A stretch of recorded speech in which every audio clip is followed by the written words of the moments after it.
Alleluia. Jesosy ny zavatra rehetra, izy ny amboniny rehetra sy mameniny rehetra. Andao tsika isotra n'Andriamanitra mifotsika manontolo hoe meny tompo herinandro tsika, ny meny tompo hery tsika, ny meny tompo tanjaka sika. Mbola meny tompo hoe fahasalamantsika afaka mijoro e. Dia ho voafainy amin'ny lanitra ny taninao dia misaora azy amin'ny fonao manontolo. Makasitraka raiko amin'ny anaran'i Jesosy a. Mengavy ianao androany maraina Jesosy. Atreo indray ty fivoriana ity dia ataovy tsapana hoe fivoriana tsy aro aroapaharatsiana fa fivoriana tena feno etaeta mpiombonana tanteraka aminao amin'le fivoriana mety aminao androany maraina. Dia oka ny tsiray avy izay tonga eto nitariny fananao tsy hoe tonga eto fotsiny izy androany mba hieny tenin'Andriamanitra fa ho ambom-pionana ifandraisany amin'ny teninao indray androany a ahafahany mamantatra ny eo am-ponao amin'ny alalan'ny teny izay ho zarainy eto. Dia oka ny tsiray avy ho voko zava-tsoa eto amin'ny fanatrehanao amin'ny alalan'ny fihinanana ny teninao. Misaotra ny amin'ny mpanomponao tsiray avy izay efa nalefanao teto amin'ity toerany ity Andriamanitra nambara teny fiainana eo amin'ny fiainana isam-batan'olona fa mbola isaorako anao ihany koa ny amin'ny teny izay vao lazainao amin'ny alalako mpanomponao androany maraina. Makasitraka anao zay ny amin'ny teny, ny amin'ny fahendrena, ny amin'ny fahasoavana, amin'ny fanambarana izay tsy avy amin'ny olombelona fa avy aminao fanamasina. Raha misy tokana ho miamboninahitra mandrakizay dia tsisy nizaniza, tsy mety ny olombelona mety matina mandao vetivety an'ity tany ity fa ianao rery mandrakizay. Dia misandraha teto androany dia raiso ny voninahitra, raiso ny haja, raiso ny dera, raiso ny sotra, raiso ny fanandratana ambony indrindra tolotra ianao amin'ny anara maherin' Jesosy. Amen. Ndao tsika itetanina mafy eo an'Andriamanitra mangataka atsika rehetra azo toerana. Fifaliana be ho anandray androany miaraka aminareo eto talata maraina. Misy fotoana ilay somary elaela fa saranan'i Jesosy fa izy ny tompony zavatra rehetra amin'ny asa zany. Ny asa tsy nan'Andriamanitra fa tsy an'ny olona. Amen. Dia rehefa Andriamanitra miteny hoe raikitra indray aloha ianao makaria dia raikitra aloha zany makaty. Dia rehefa makaria indray dia makany indray. Dia izay omen'Andriamanitra io mety fa ny asan'Andriamanitra vita ny zava-dehibe ho antsika menakavy. Amen sa tsy amen? Anao tsika fampitahana olona anankiroa atao anaty Baiboly, tantaran'olona anankiroa. Tantaran'olona anankiray olona efa miaina amin'ny fahamarinana fa mbola tia hita le tena hoe fahamarinana akasitrahan'i Jesosy. Dia tantaran'olona anankiray indray olona faran'izay ratsy fanondrombolotry ny fiarahamonina kanefa nahazo fankasitrahana tamin'i Jesosy rehefa tonga teo amina tanjona anankiray tian'Andriamanitra nahitany ny atao hoe ohatry ny olombelona mety amin'Andriamanitra. Ireo olon'ireo dia tsy iza fa lay mpanan-karena tsara fanahy, lay mpanan-karena tena hoe tianaraka an'i Jesosy sy Maria Magdalena anabaviny Lazarosy. Raha tsika ny Jaona 2:20 nomboka amin'ny 1:1 ka hatramin'ny 1:7 ovakiko ny teny mba ahafahantsika mandeha aingana. Jaona 2:1 ka hatramin'ny 1:7. Rehefa enemana no sisa tsy tonga ny Pasika, Jesosy dia tonga tao Betania izay nitoeran'i Lazarosy izay natsangany tamin'ny maty. Dia nanao fanasana ho an'i Jesosy tao izy ary Marta nanompo fa Lazarosy no anankiray tamin'izay nipetraka niara-ninana taminy. Ary Maria rehefa nakamenaka manitra ny sinarda sady tsara ny sarobidy lanjany ray livatra dia nanositra ny tongotr'i Jesosy, namoaka ny tongony tamin'ny volondohany ary feno ny anitry ny menaka ny trano. Ary Jodasy Iskariota anankiray tamin'ny mpianany ilay efa hamadika azy. Nahoana io menaka io tsy namidy denari 300 ka nomena ny malahelo. Ary izy no laza zany tsy noho ny fiahiany malahelo loatra fa satria mpangalatra izy sady nitondra ny kitapo ka naka izay tao anatiny. Dia hoy Jesosy avelao izy mba ho tehirizina ao amin'ny andro anamboarany aleviny io. Fa malahelo dia ety aminareo mandrakariva fa za tsy mba ho ety aminareo mandrakariva. Ary ny vahoaka betsaka tamin'ny Jiosy nalala fa teo izy dia tonga teo nefa tsy noho Jesosy ihany fa mba ahita ny Lazarosy koa ilay natsangany tamin'ny maty. Androany izara amintsika tantara anankiroa. Tia tantaran'i Maria sy ny nazahoany fankasitrahana tamin'Andriamanitra.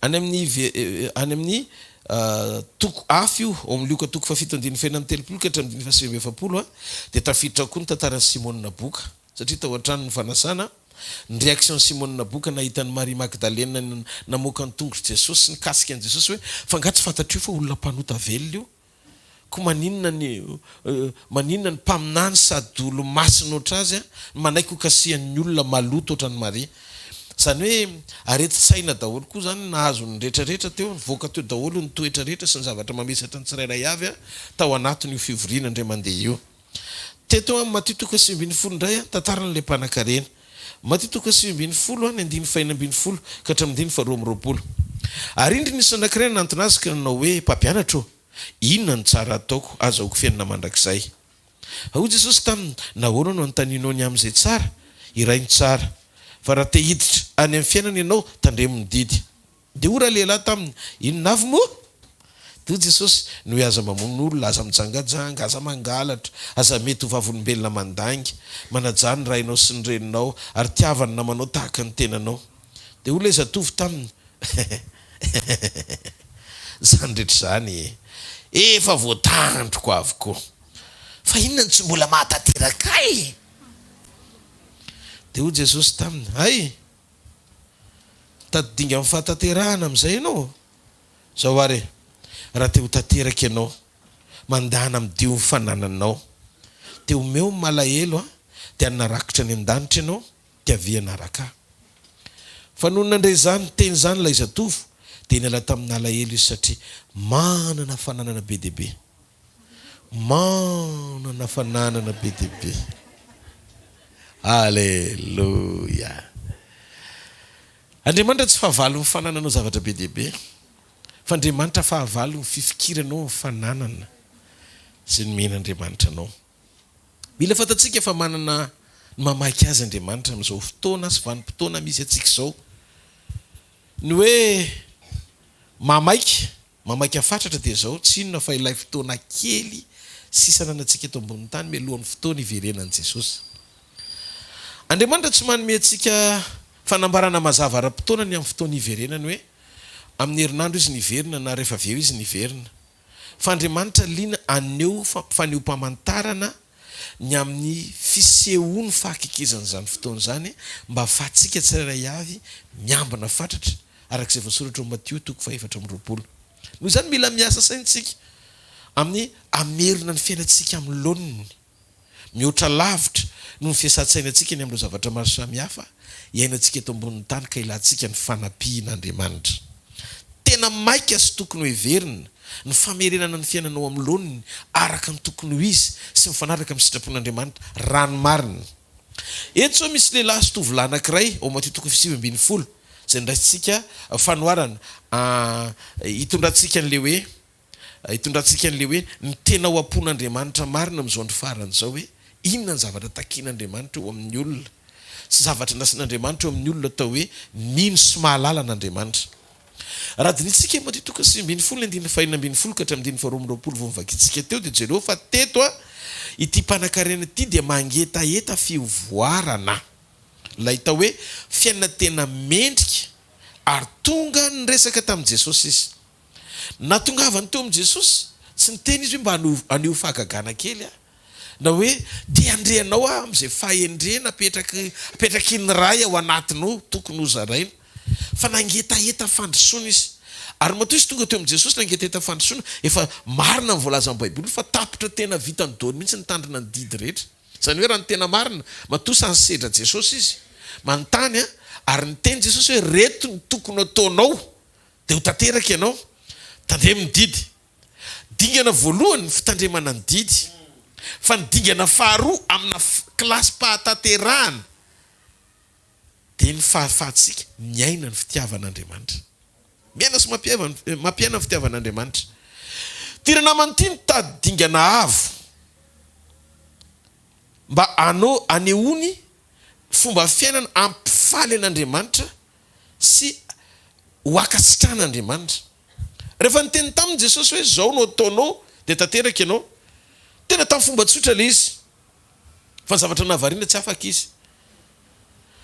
izy satria na eo aza le finiavana na eo aza le etaeta ao anatin'ny fony iainan'le fahataterana dia misy zavatra namatotra ny fony tsy ahafanina ny roso niaraka tamin'i Jesosy. Dia tsy inona zany fa niraikitra tamin'ny tany sy ny fananana ny tao anatiny. Anisany teny anankiray ny zaraiko tany Antsirabe ny hoe tany amin'ny testamenta taloha Andriamanitra tsy nitaky fahataterana zany. Fa rehefa tonga Jesosy dia nanomboka nitaky fahataterana Andriamanitra. Ny antony dia tsotra, le fiainam-pahataterana tao amin'i Jesosy no nafindran'Andriamanitra ao anatin'ny olona tamin'ny alalan'ny fanahy masina izay niraisin'ny olona tamin'ny alalan'i Jesosy. Midika fa rehefa tonga ny fanjakan'Andriamanitra teto ambonin'ny tany tamin'ny alalan'ny fahatateran'i Jesosy sy ny fiainan'i Jesosy ilay tena fiainam-pahamasinana marina dia nahazo ain'Andriamanitra tao anatin'ny olona anankiray atao hoe Jesosy izay tanteraka sy mihoatra noho ny olombelona rehetra satria azadiny fa Andriamanitra izy. Dia rehefa nandray an'i Jesosy sika dia nandray ny fanahiny. Ary izay manana ny fanahiny tompony misy fahafahana.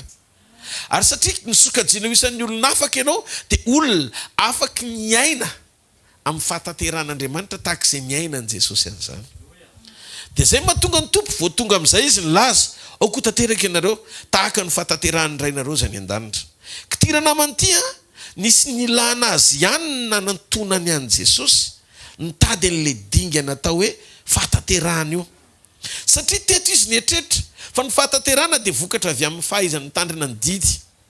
Dia teto Jesosy nefa nametraka ilaina ny fitandremana ny didy fa fanombohan'ny fahataterana ihany zany.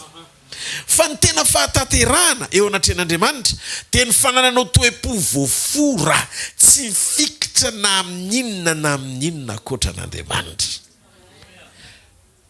Olona tena azo lazaina fa nitandrina ny didy rehetra nandritry ny fiainany ty tovolahy ty. Tsy nangalatra, tsy nakavadin'olona, tsy nijangajanga, tsy manao tsinitsinina ny ray aman-dreniny, tsy nangalatra, nitady vola tsara, nanan-karena amin'ny rariny. Fa zao tsy hoe Jesosy ny teny taminy hoe amdio ny fanananao dia anaovantsika asa fanompona. Fosy Jesosy omeo malahelo fa tsy afaka examen izy. Tsy nanaraka an' Jesosy izy.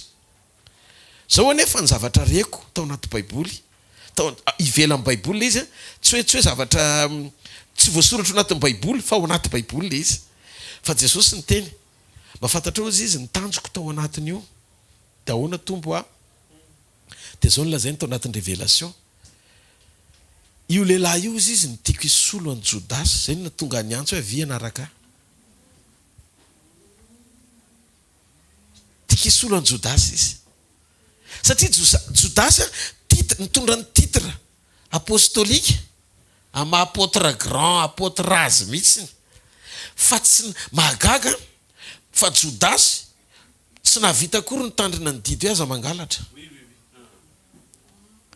Mahavariana tamin'i Jesosy, Jodasy teo akaikiny fa tsy mba niteny izy hoe zao no tokony ataonao Jodasy raha teo tanteraka ianao. Fa olona tany ivelany nangetaeta no nivalian'i Jesosy hoe zao no tokony ataonao fa zao ilay tena endriky ny fahataterana takiko dia avy anaraka. Zany hoe raha ny tena marina zany Andriamanitra mitaky fahataterana sy fanapa-kevitra entitra melohany ny anarahana anazy. Raha eto andalao izy amin'ny diofana anao rehetra dia omeo malahelo dia avy amin'izay narakako. Dia izy tsy nahafony zavatra rehetra andeha naraka an'i Jesosy fa te izy hoeo ihany hiaraka amin'ny Jesosy satria hitany hoe mahafinaritra ny miaraka amin'ny Tompo fa manana toe-po izy mbola voageja ny fananany tsy libra tsara teo am-panompona dia zay no natonga azy tsy afaka examen. Dia hitanareo ny zavatra nitranga tao atokantrano Maria, tao atokantrano Simona Boka, nahitana ny toetrany Jodasy. Lioka tsy tena nanondro tanteraka hoe Jodasy le izy, tsy nogany lioka izy ary tsy nogany Matio koa, fa izy nanoga asy John.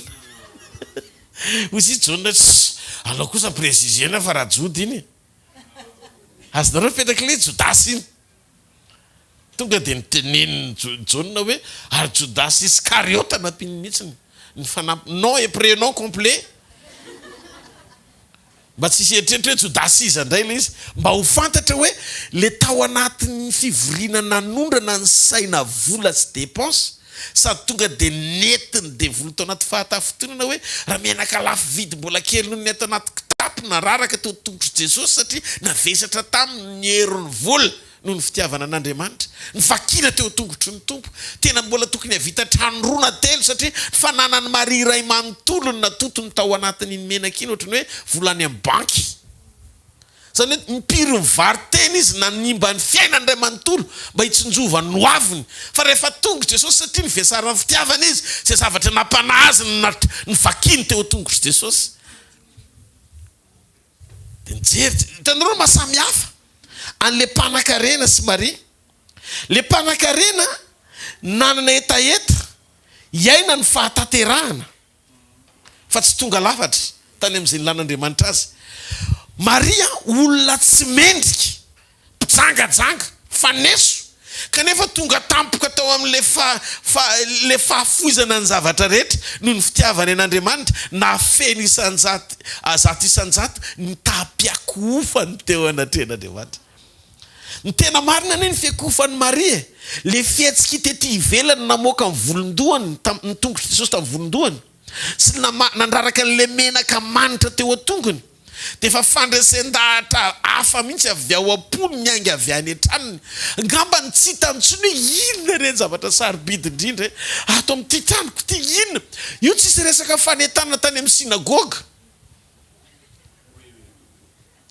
Hitanareo le zavatra tiako tokavana androany maraina le izy tsy zavatra amboamboarina ezana atao na ohatrany hoe matsiary fanerena any anaty anao ninina ho an'izy tsy zay le tiako zarena eto androany tsy resaka moyen le izy tsy resaka vola le izy tsy resaka fitaovana le izy fa resaka fo le raha fo le izy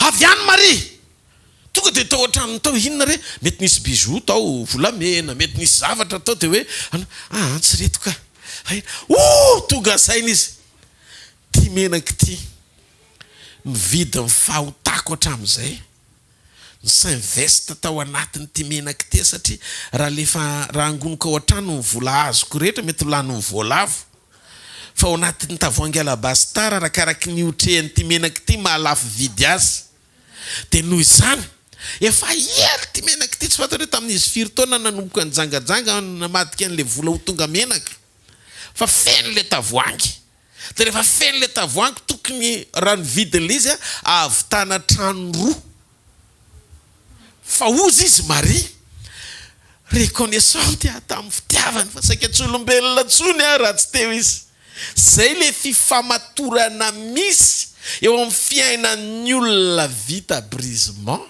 amin'Andriamanitra. Azonareo izy tsy ny zavatra rehetra mampikonainanao androany akory de ratsy daholo ny fiafarany fa ho anatin'io mampikonain'io ny voamaika koa tokony hifikiranao amin'Andriamanitra satria rehefa tonga ny fotoana anankiray nahatsapan'ny Maria fa ao an-tanàny Jesosy de izy ao an-tranona mpisorona atao hoe Simona anankiray amin'ireo fariseo nasaina tao Simona boka moa ny anarany ary sura fa tsy hoe Simona boka zany tsy hoe fa de tena hoe natao surnom koa le boka ngamba fa zao rehefa niditra tao Jesosy nasainy Simona de nanomboka nandeha ny sainy ny sainy koa boka satria mora mitsara ihany raha namana amin'ny zavatra rehetra le olona tonga avy any tonga de inona koa ny fandraisan'ny mpanota amin'ny masina zay koa ny lesona azony tamin'ny Moïse fa tsy napoziny hoe natongavan'i Jesosy ao an-tranony de ao mihitsy ny anatanterahana an'ilay fanosorana an' Jesosy ho faty. Mahavariana Jesosy mbola velona raha ny tokony izy any am-pasana tokony hanosorana azy efa maty ny olona ny fomba Jesosy vao hosora menaka fa Jesosy mbola velona no nosorana ary ny vehivavy solotena mpanota anositra azy de tsy misy ary ny olona ary ny mpanota tokony hanositra azy tsy nisy fa Maria ny solotena ny mpanota rehetra anositra azy mba ho faty izy satria Jesosy tsy nety maty raha tsy nandala reto passage anankitelo reto voalohany nanaiky nitondra ny fahotany zao tontolo zao izy aloha Vona tonga azy atao amin'ny Jauna Batisa. No maniny Jauna anitrika amin'ny fahotany zao tontolo zao tao amin'ny Jesosy tao Jordana. Mba disponible ao amin'ny Jesosy ny famelan-keloka zay tokony ho ataony amin'izao tontolo zao zay malala sy miverina aminy.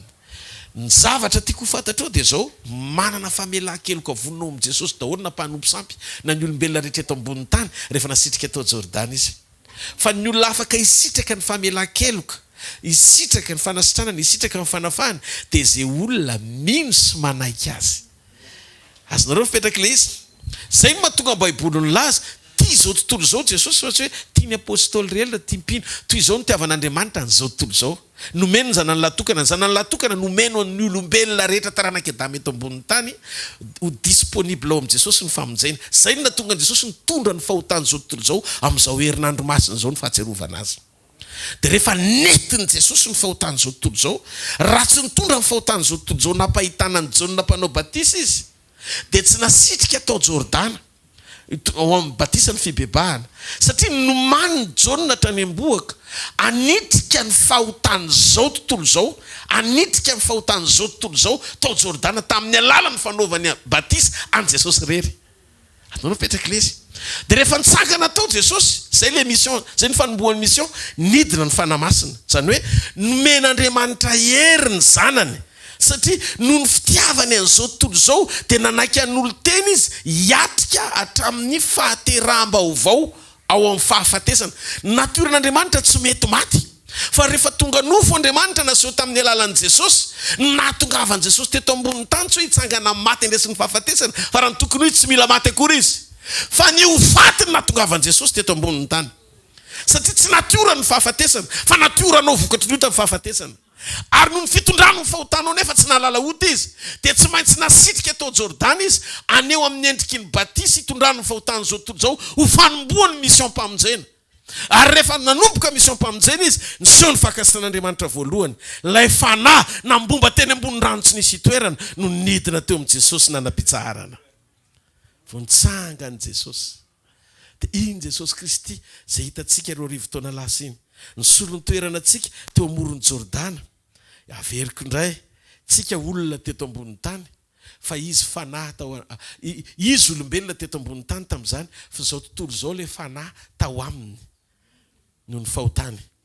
Androany, zao tontolo zao ianao indray zao le zao tontolo zao hita maso olona mijoro eto ambony tany, fa izy fanahy ao anatinao amin'ny alalany finoana. Amen. Amen na sa tsy amen. Dia zao ny zavatra nitranga. Rehefa noetiny Jesosy ny fahotantsika, rehefa tao amin'ny Jesosy ny fahotantsika, dia nidingana voalohany tsy maintsy vita batisa aloha izy. Batisa tamin'ny tondrano ny fahotantsika. Dia faharoa tsy maintsy netiny fanahy ho alaim-panahy ny efitra izy, ho fenona ny fanahy masina.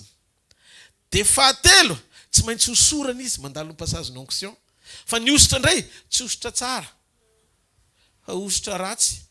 Satria no le fahotana efa netiny iny mbola confirmena amin'ny onction mba ho faty tsara izy. Zany hoe natioran'i Jesosy mihitsiny no novaina ho natioranao mba mety maty izy vokatry ny otanao zay noetiny. Ao a. Dia rehefa nosorana amin'izay izy, eo le problème, taiza ny passage ny fanosorana azy. Ny passage ny fanosorana an' Jesosy dia tamin'ny fotoana nahatongavany Maria nitondra an'le diloilonota, satria tao daholo ny fijangajangana sy ny asa ratsy ny Maria rehetrarehetra tao anatin'iny diloilo iny daholo. Dia iny diloilo ratsy n'iny mihitsiny nanosorany lohan'i Jesosy, fa izy tao am-pony tsy nahalala an'izany hoe efa fantatry hoe aleo fa hosorako amin'ity diloilo ratsy ity mihitsiny.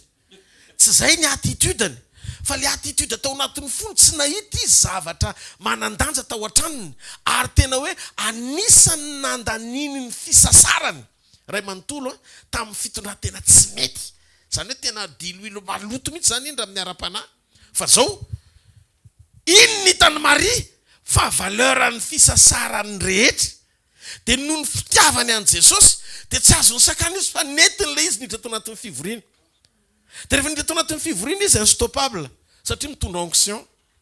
Tena mbavady tsy voasakana satria ianao matoa miditra anaty fanasana zany olona nasaina.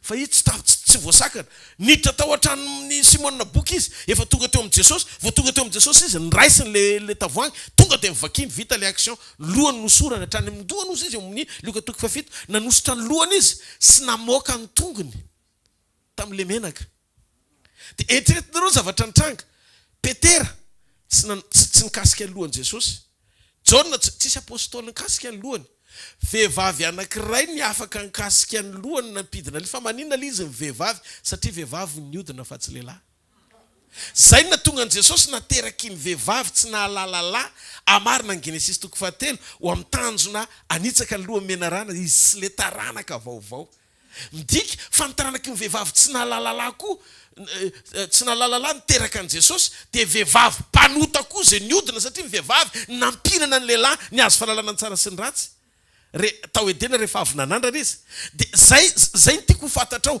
lesona anankiray faharoa Andriamanitra de mamoaka solution avy ao anaty problème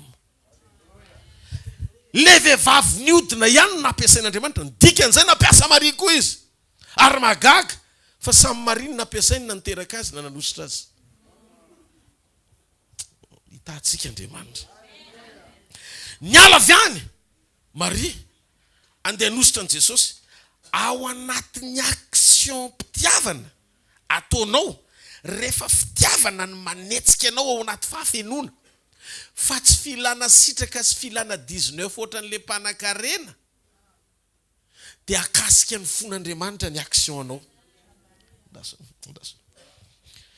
nakasika ny fon'Andriamanitra le izy de ozy Jesosy voavelany elony lehibe satria lehibe ny fitiavany fa zay voavela tamin'ny kely izy de kely fitiavany ary zay voavela tamin'ny lehibe izy de be ny fitiavany de inona ny zavatra nitranga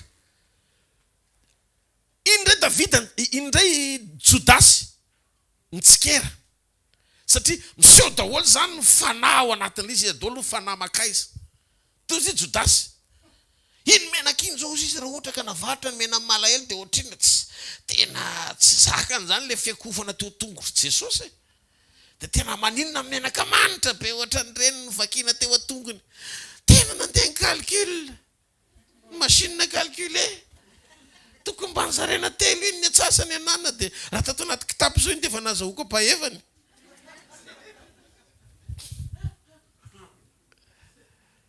samy hafa ny zavatra mitranga ao anatina fivoriana anankiray kady samy hafa daholo ny ao anatin'izay le olona voaka le fanahy de teo nana ratsy mivoaka nefa nyle fanahy tsy fantatra le révélation teo izy Jesosy eno misaina malahelo izy malahelo ny eo aminareo mandrakariva de ndony atsika isaina le mpanan-karena Jesosy niteny tamin'le mpanan-karena tianareo ty révélation ty hoe avaroto ny fanananao rehetra de omeo malahelo ny saina ny malahelo Jesosy fa tsy hoe misaina ny tenany akory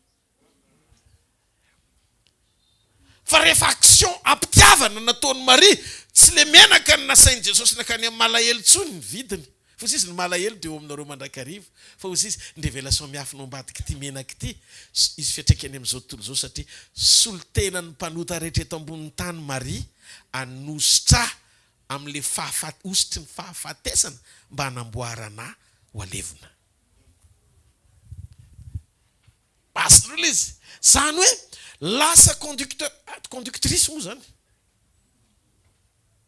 na fitahina ho an'izao tontolo zao Maria tao anatina réaction tampitiavana nanahitra azy avy any an-tranony zay tsy fantany akory ny révélation miafina ao ambadiky ny zavatra mpanovin'Andriamanitra azy satria voafidy tao anaty fitiavana izy nampanota azy Maria ty aka ao an'Andriamanitra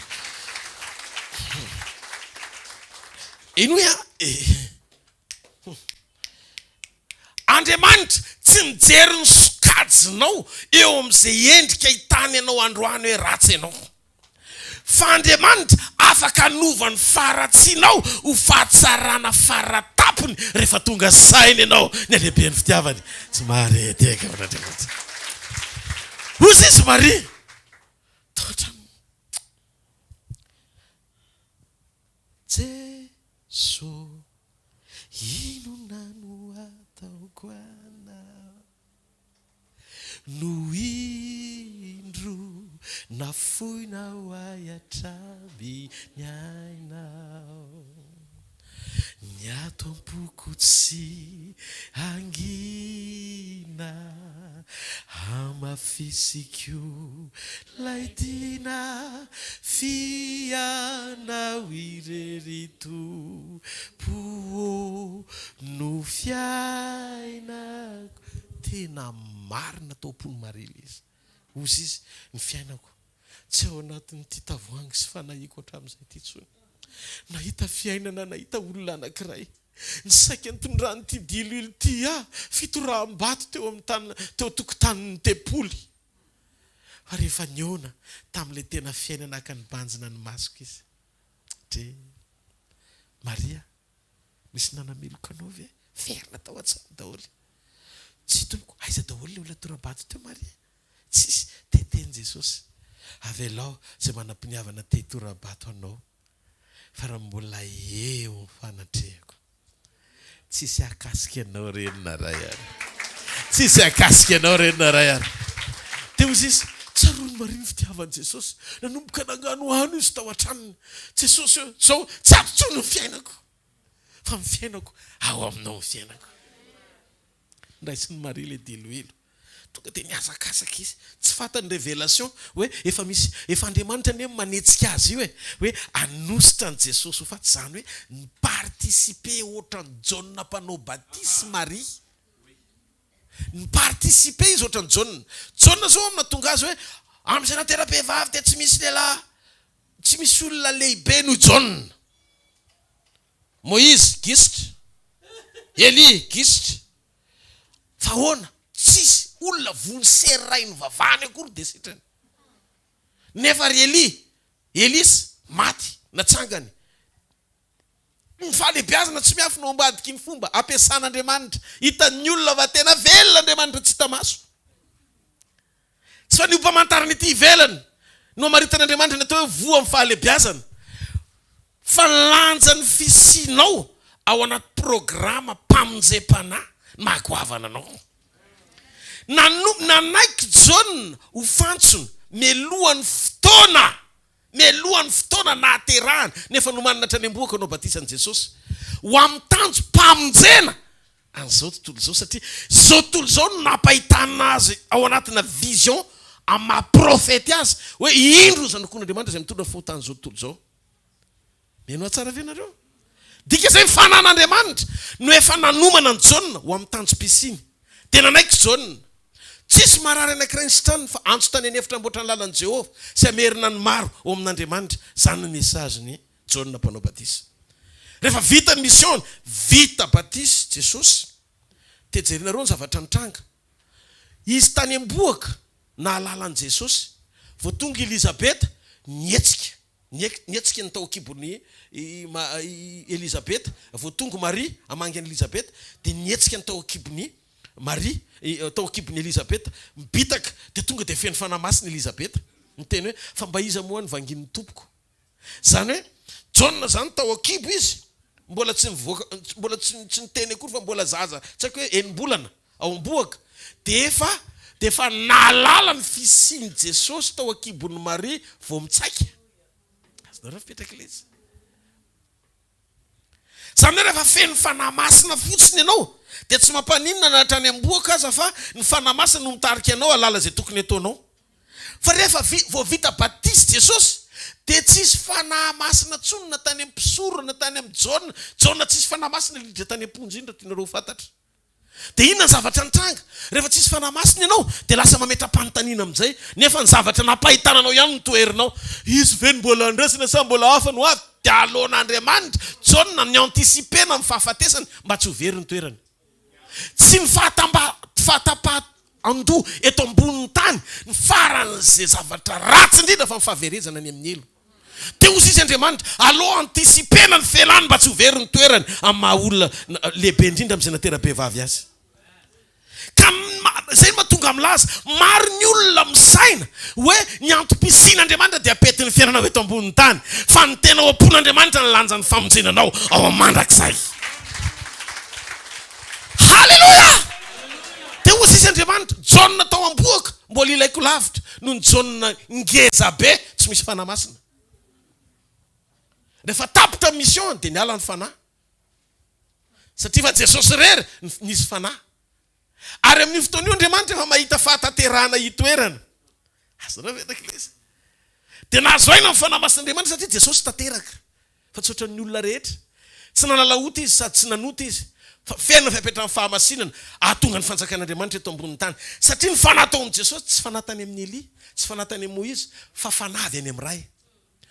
Ny ray zany tsy miantsika mihitsy nameno ny fiapetrana ny fanomezana ny fanahiny complet raha sy tonga teto tany naka ny endriky ny nofo ilay Andriamanitra manana ny fahafenon'Andriamanitra sy tena endrika Andriamanitra. Rehefa nidina tao amin'ny Jesosy ny fanahy masina nahazo aina, manomboka mitaky fahataterahana amin'izay Andriamanitra. Satria zay rehetra manana ny fanan'Andriamanitra ny manana fiainan'Andriamanitra ao aminy.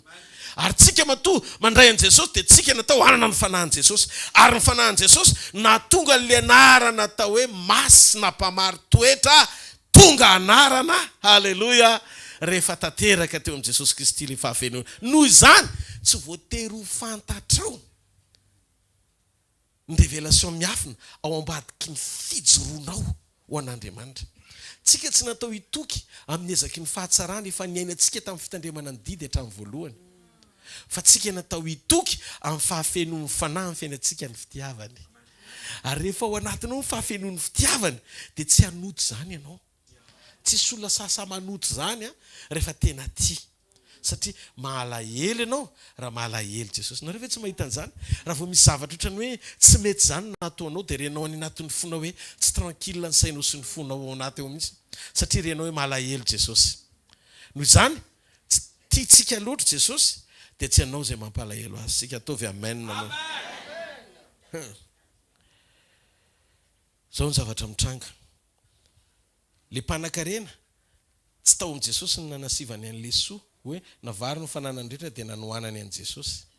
Fotsy Jesosy hoe omeo malahelo.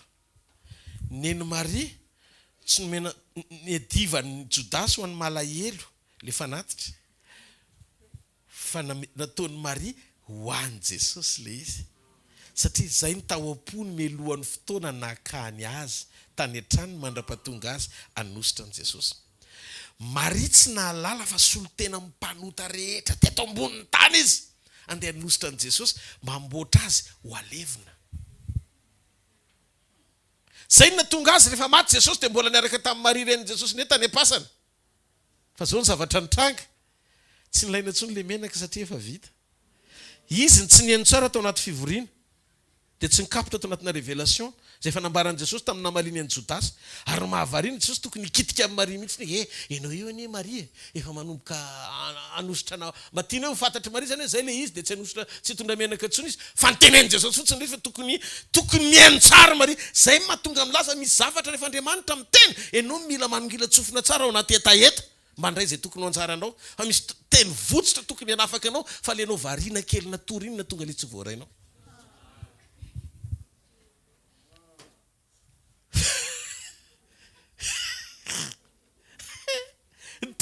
Teny Jesosy hoe amboatra ho alevina izy. Dia ozy izy amin'izay Jesosy tsisy vehivavy ato anaty Baiboly ary tsisy apôstôly na azo tsodrano hoe na oviana torino ty gospel ty filazantsara ty dia tsy maintsy lazaina natondra vehivavy. Zao za zao lasa ohatrany hoe olona aviany lazaina hitantara. Tsy maintsy mitantara natondra vehivavy satria ohatra tsara izy. Matoa tantaraina ohatra tsara. Matoa tantaraina ohatra tsara. Dia jereo John nazo amin'izay natera-behivavy tsy misy ohatra azy. Tonga indray koa i Maria Magdalena amin'izay raha mbola toriana koa ty teny ty dia tsy maintsy tantaraina momba azy. Dia jereo le fahafenon'olona le zavatra lazain'Andriamanitra mifanaraka amin'ny John amin'ny mpanao batisa neny Maria. Satria nahoana samy misy fiatraikany eo amin'ny taranak'olombelona ny zavatra nataony zareo. Zany misy fiatraikany amin'ny famonjena.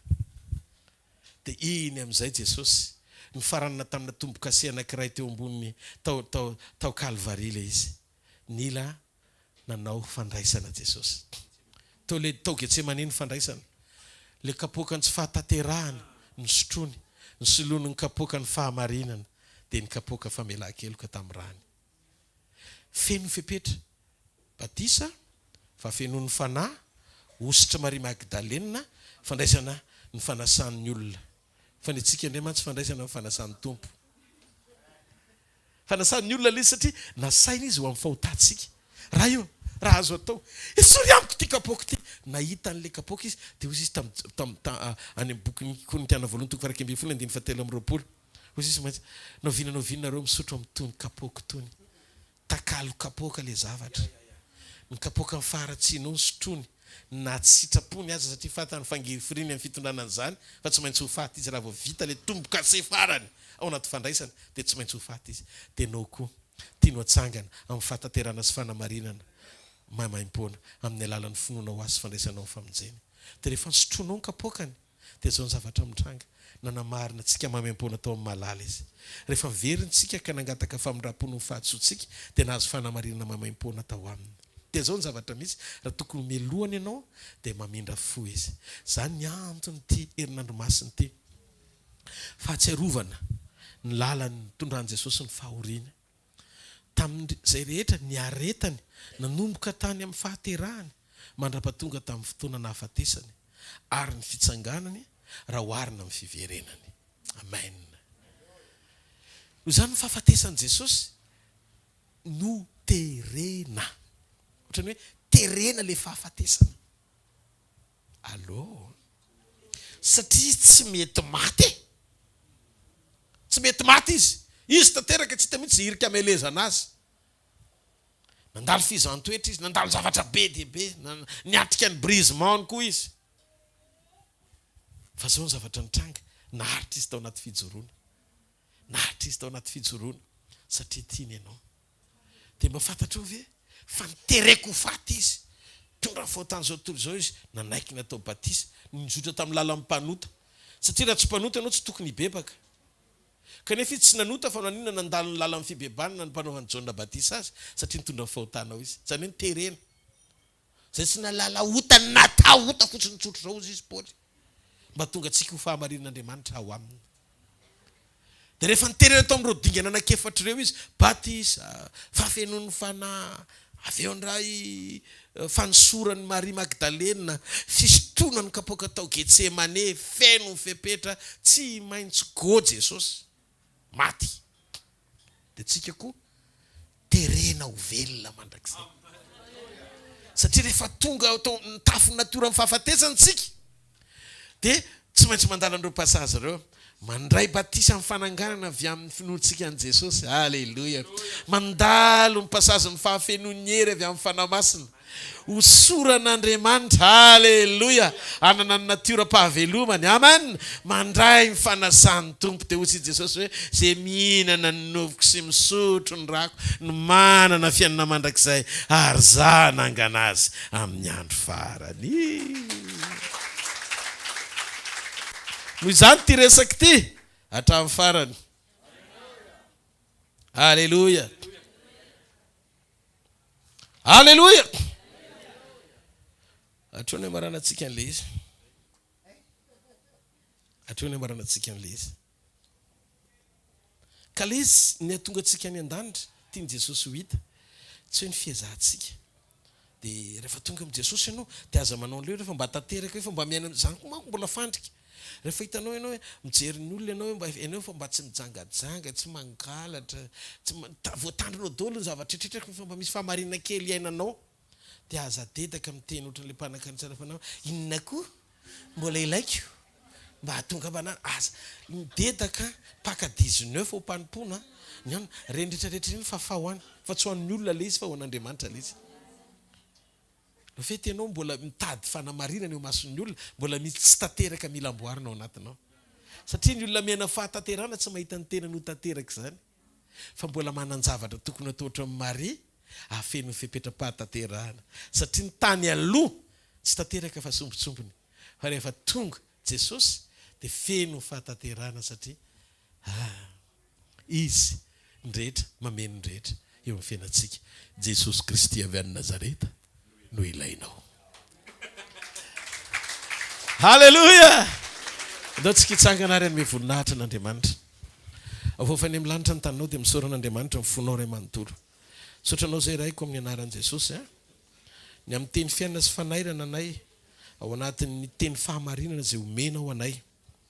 Misaotra Jesosy amin'ity herinandro masina ity satria tianao izay tena anana fiainam-pitokanana am-po.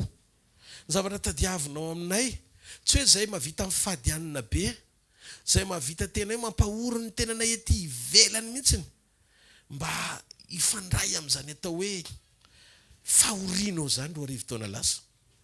Fa ny zavatra takinao aminay Jesosy dia ny fahafahanay tena mandinika lalina ny ao anatinay ny amin'ireo toetra tsy fahamendrehana, faharatsiana izay mbola mety manarakaraka anay na mitapikitra kely any anatinay azy.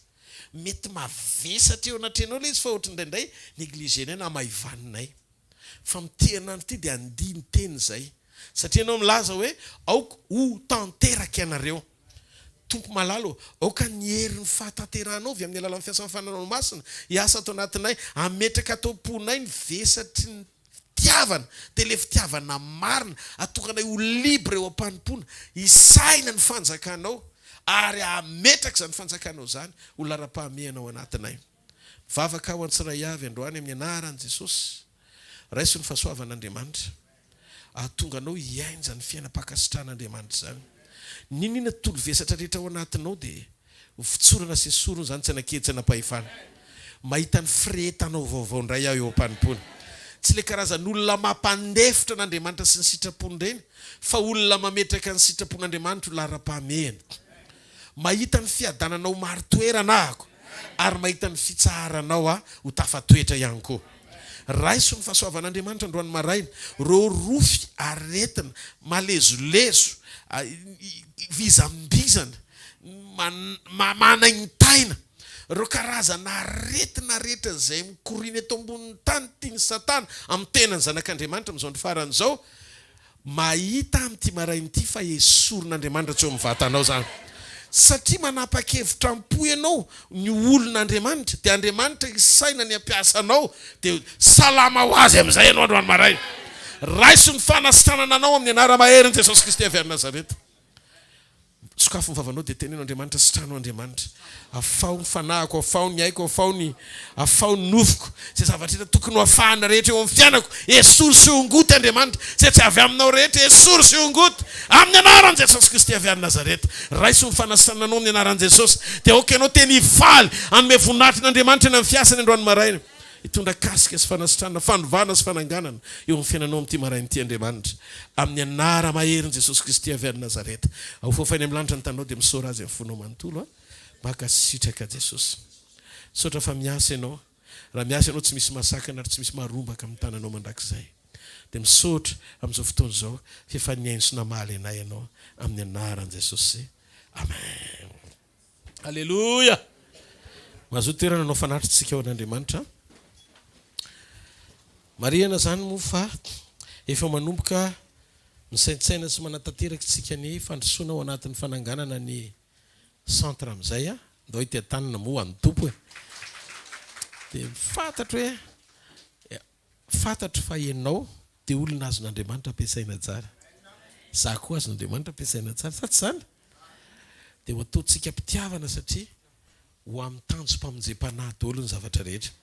Nareo ve tsy ohatra somary nalahelo kely hoe tamin'ny sabotsy zao dia tsy tsika indray ny toerana tokony efa mahazatra antsika. Dia tampotampoka eo maraina, ilaina io rariva, ilaina io rapitso maraina, fa tsy atonareo dia lasa. Fa rehefa vita ny centre, tsisy ny teny intsony aminao hoe ilaina io, fa mialinareo satria efa ao an-trano ianao. Amen. Amen sa tsy amen. Dia ho ataontsika mpitiavana zany tsy misy resaka hoe inona. Rehefa tena fenin'Andriamanitra ohatran'ny Maria Magdalena eo anatin'ny fonao, miasa saina ianao, ahoana tompony amin'izany centre izany, amin'ny toeram-pivoriana io. Hitondra borety kely anankiray ianao, dia siinao vato kely rokapoka ao anatiny. Raha izay ny eo am-ponao, voarain'Andriamanitra izany. Eto tsisy miresaka mihitsy hoe zao miliara ny naovana an'io. Tsika tsy mandeha amin'ny fahitana fa tsika mandeha amin'ny fonao. Ary aza vela kasika amin'ny fiainam-pananao kely akory hoe fanetanam-bola ve natao amin'ny pasteur Rodolphe eto? Tsy hanetam-bolanao zany, hanetam-pananao ahiray an'Andriamanitra. amen sa tsy amen. Fa rehefa miaina ao anatin'ity foazam-panahy ianao, mifo daholony ao anatinao ray manontolo, lasa miasa saina aiza moa le toerana pastera arianana tsy tatorana iantso amin'ny paster jona iantso ny ekipa aty tena hoe alors rangava ty ny anjarako aty participation ko anatin'io dia jery anao masony avo indrindra satria fantatra Andriamanitra fa tsika rehetra tsy hoe titre fotsiny mampanompo Andriamanitra atsika fa manana fo ho anisy tsika ho an'Andriamanitra. Misy voatavy aloha androany maraina atsaka ho any an-tanan'izay voatavy dia ndao rety an-tanana mafy be ho an'Andriamanitra. Zay na tonga ny teny misy fotoana miteny tena sitraka reo velotsika nomboka an'ilay centre amin'izay dia raha sitraka sika dia atsangany ny tanan'izay tena sitraka ndao mihitsy rangava tena ohatrany efa mahaleo ny Analakely ay tsika rehetra io fa tsy za rery zany amen dia fanohantsika ao amin'ny asa fanompoana amen. Afaka amin'izay manatitra ny tiako tena afaka manatitra vato, afaka manatitra inona moa zany fasika, afaka manatitra zay azo aterina rehetra ianao fa efa misokatra fa misy vavahady ao dia anomboka hijeritsika gardien hiandry an'io toerana io rehefa manomboka misy entanao zany dia apetraka eto any miantso ho an'ny rehetra rehefa manomboka izay fafahana misokatra izay hitantsika tsirairay avy Andriamanitra ndao hitsangantsika amin'ny toerana misy atsika misaotra ny tompo amin'ny fanahintsika manontolo tenenenao amin'Andriamanitra hoe misaotra anao tompo fa ianao nanome nyity fotoana androany maraina ity afahako nandrendra ny teninao raha ndeha hiala eto après eto amin'ny afo ny fitiavanao amin'ny anaran'i Jesosy Kristy avy any Nazareta obolongana sy vaingam-pitiavana hita maso aneo ny fahatsaranao any amin'izay toerana misy ho mpandefitra raha fandeferana dia manomboka androany zany lohany zany fanetreteny zany dia efa tantara-piainako mihitsy fitiavana dia izany manomboka androany Andriamanitra tsy mampanina zay lasako tany mety raha avonavina ny fahitan'ny olona raha tsy tohinina raha tsy manaiky raha tsy maintsy manakalahatra fa jamais manginy zany jamais raha ohatra makasika anahy dia tsy ekeko mihitsy fa rehefa zoako dia tsy maintsy eo aloha manaintaina fa mba ataovy mangina amin'ity nofo ity zay ataovy mangina amin'ity nofo ity zay atsapa ny fisianao sy ny famonjenao satria tianao zay Andriamanitra mivavahinao amin'Andriamanitra ongoto tompo ireo toetra tsy mendrika rehetra atonga ny fanotronanao tsy azo hainy eo amin'ny fiainako foka ny toetrako ny toe-panahiko ny momba manontolo ifakahita amin'ny fahamarinanao manomboka androany ampijoroy amin'ny sitraponao ataovy tanteraka eo amin'ilay antom-pisiko Andriamanitra mba ho hitanao sy ho fantatrao amin'ny fotoam-pampakarana tsy hoe ny ampiasainao ihany fa indrindrindrindra ny esanao atao anatiko amin'ny anara maherin'i Jesosy avy any Nazareta amen dia amen. Miteny amiko Andriamanitra fa misy olona eto esan'Andriamanitra ianao zao tena fahagagana le izy mandana mitaratra fa tsy otsony le izy mety any amin'ny rahanao any misy zavatra tsy mandeha amin'ny laoniny mety hoe misy cellule cancéreuse na tsy fantatro fa le aretiny zany efa mantonany be dia be fandana miverina mitaratra orinan'ny androany tena mba miangavy mba ilazao ahako aza primina mangingina le izy fa matoa Andriamanitra manao maneho amin'izany hoe teny pahalalana ohatr' zany dia tian'Andriamanitra le izy mba hijoronao rehefa vita ny contrôle sy ny testa rehetra misy an'izany be dia be ato tsika tsy anatria akory tsy manery anao hoe andana mijoro nefa zavatra tsisy fa matoa Andriamanitra miteny hoe misy lokalizen'Andriamanitra le izy eo amin'ny olona anankiray dia mila testenao le izy andana manao contrôle dia jereo amin'izay fa ho voninahitry Jesosy le dia maro ny hitan'ny vavolombelonao aorinao mijoro dia be dia be ny finoana velona ao amin'ilay fivoriana indray andehanao contrôle koa dia ho profon'Andriamanitra fa afaka izy hitanareo ny Jehovah ka iaronareo ampamilapiratra ny tavany aminareo ny Jehovah ka mindra fo aminareo ananatra ny tavany aminareo ny Jehovah ka menareo fiadanana amin'ny anaran-dray sy ny zanaka ary ny fanahy masina amen. Nataovy amin'ny olona roa na telo fa ny fahasoavan'Andriamanitra ny mato izao fa ny fahasoavan'Andriamanitra ny mato izao anareo todika indray amin'ny ray manaraka indray fa fahasoavan'Andriamanitra ny mato izao fa fahasoavan'Andriamanitra mato izao anareo amen. Veloma tompoko azadino